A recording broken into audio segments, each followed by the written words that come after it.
भगवान के दरवाजे जो भी इच्छा लेकर के जो भी आता है भगवान वही उसे प्रदान करते हैं। अब बलराम भगवान कृष्ण की सदैव साया बन करके रहते। क्यों? क्योंकि बलराम कहते हैं कृष्ण तुम्हारी जरासंध की दुश्मनी चल रही है, इसमें हमें बड़ा डर रहता है, पता नहीं वो क्या करे। तो भगवान कृष्ण को बलराम जी कभी बाहर नहीं निकलने देते, अंदर ही रखते।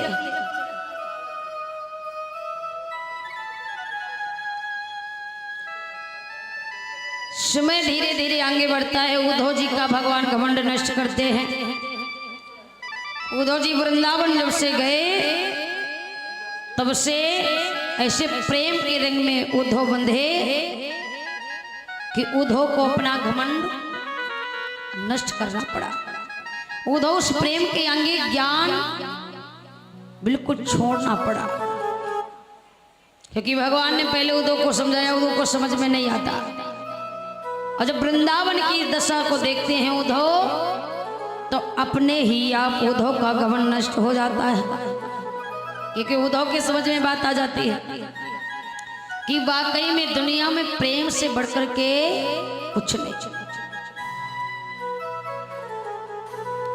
एक महाराज प्रेम ही तो है जो यहां सभी को इकट्ठा कर रखे।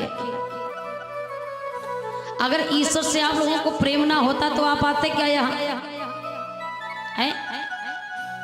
जरूरत भी पड़ती फिर भी नहीं आते। देखिए प्रेम ही की तो डोरी है जिसने बांध रखा है।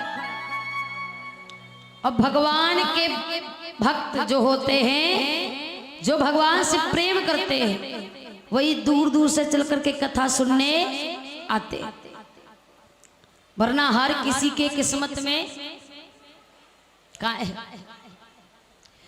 तो महाराज कहने का मतलब यही है कि प्रेम जब समझ में आया उद्धव के, तो उद्धव अपना घमंड भूल जाते हैं। कहते हैं कि प्रेम इंसान को इंसान बना देता है, और प्रेम हैवान को इंसान बना देता है।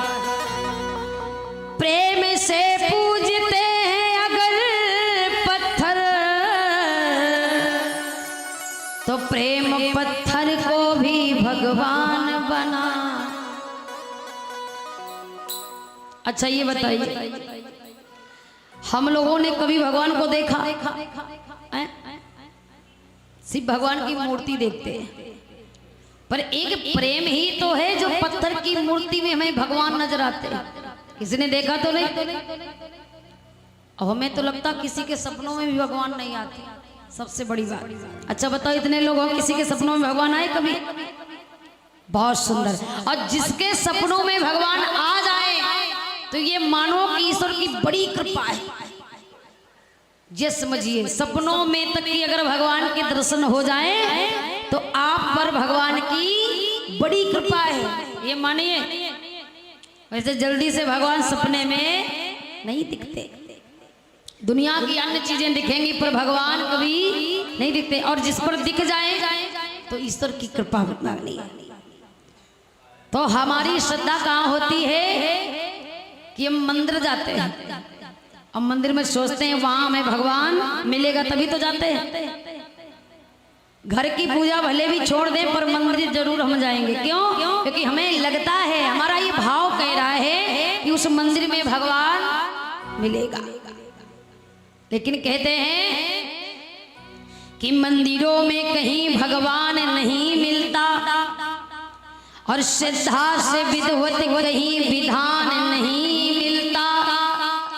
अब पत्थरों को पूजते हैं इसलिए लोग, क्योंकि पूजने योग कहीं इंसान नहीं मिलता। अच्छा ये बताओ, वो पत्थर सही है या ये भगवान की स्वयं हाथों की बनाई मूर्ति सही है?